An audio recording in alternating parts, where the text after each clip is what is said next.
So, my channel's been down a couple of weeks due to some editing issues I had with Canva, which aren't going away. Thanks, Canva support. Those chatbots pretending to be people were every bit as helpful as a Terminator at a Connor family reunion.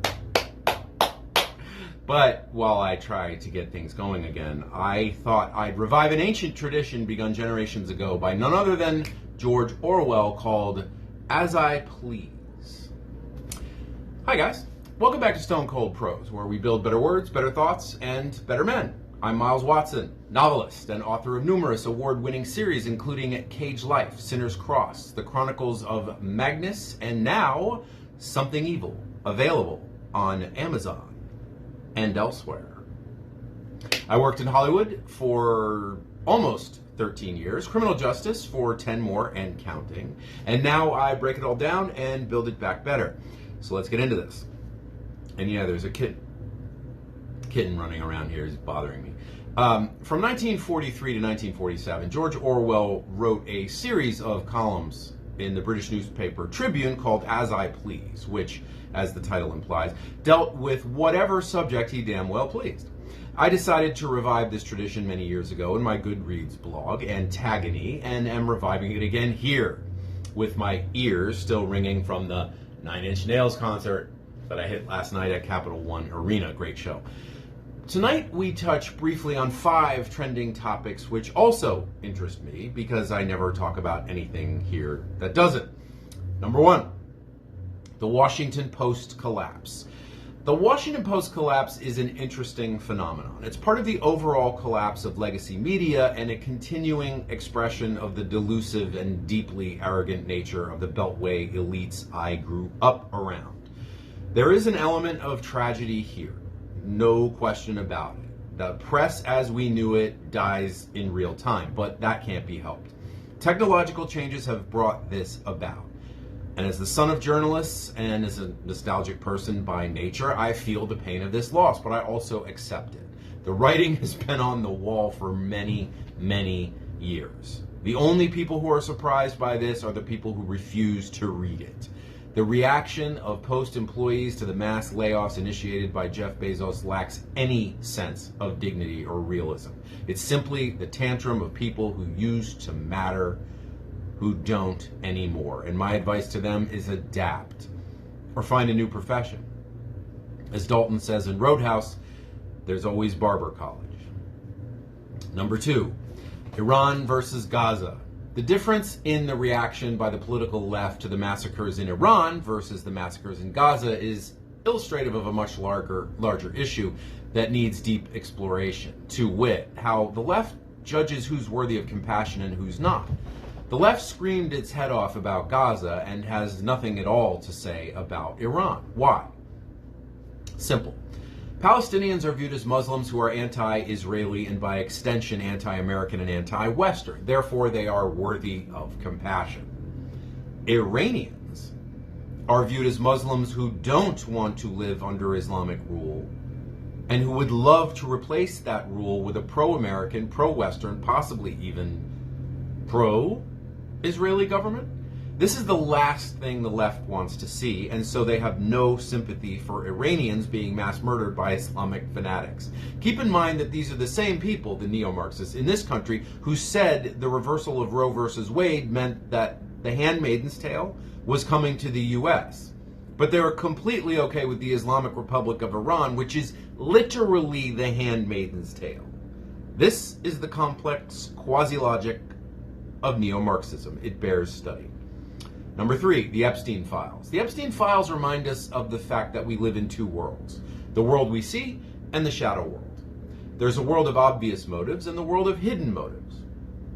For example, when the U.S. moves somewhere overseas, there's the stated motive, right, that the White House gives us at the press conference, and then there's the real motive, which traditionally is never admitted, or admitted only decades or generations later when it doesn't make any difference and everyone involved is retired or dead.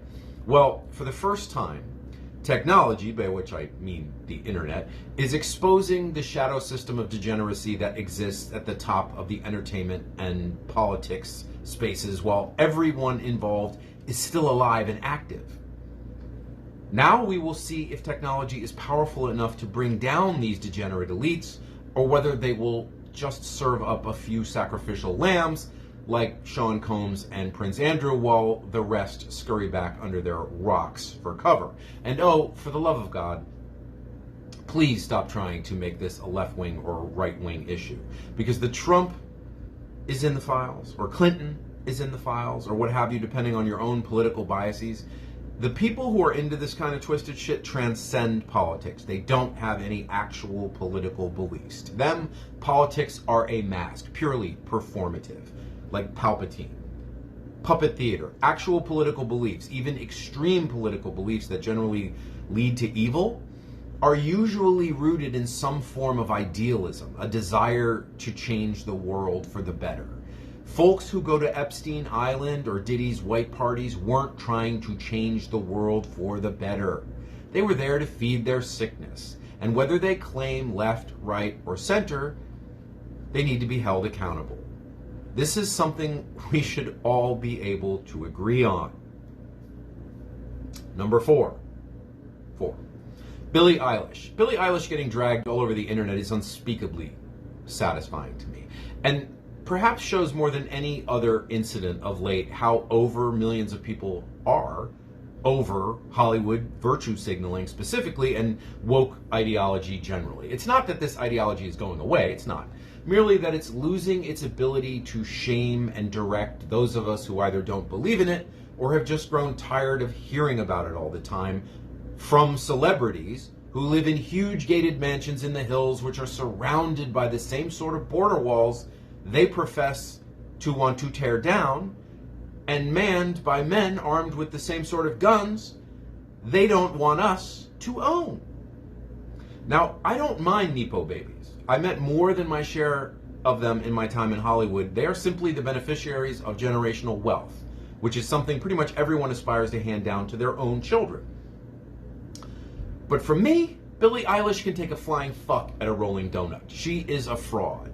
She's always been a fraud, and watching her destroy herself in the middle of her self-aggrandizing orgasm at the Emmys, Grammys, Tonys, Oscars, EGOT, whatever the fuck it is, was just neat. Seriously, the stylized denial of reality in which people like Eilish live is truly a wonder to behold. They float around in their gilded little bubbles, demanding laws and policies for the rest of us that they know won't affect them. Well, this time the bubble ran into a nail. Too bad, Billie. Alberta. The Canadian province of Alberta seems close to forcing a referendum on whether they're going to secede from Canada and form their own independent nation. Now, this story has been getting next to zero oxygen in the American legacy media, and I exhibit no surprise. Alberta is by far the most conservative Canadian province. They've had a conservative premier for 90 straight years, and it's not really hard to see why. Alberta is cattle country. Alberta is oil country. Alberta is mining country. Alberta is often called the Texas of the North. And should Alberta successfully shed the yoke of Ottawa, as they like to call it, its massive resources will go to itself and not to the rest of Canada via equalization payments, which that's the system Albertans like to claim with some justification, is used to loot their province of all of its wealth and raw materials for the benefit of Eastern Canadians who don't even like them in the first place.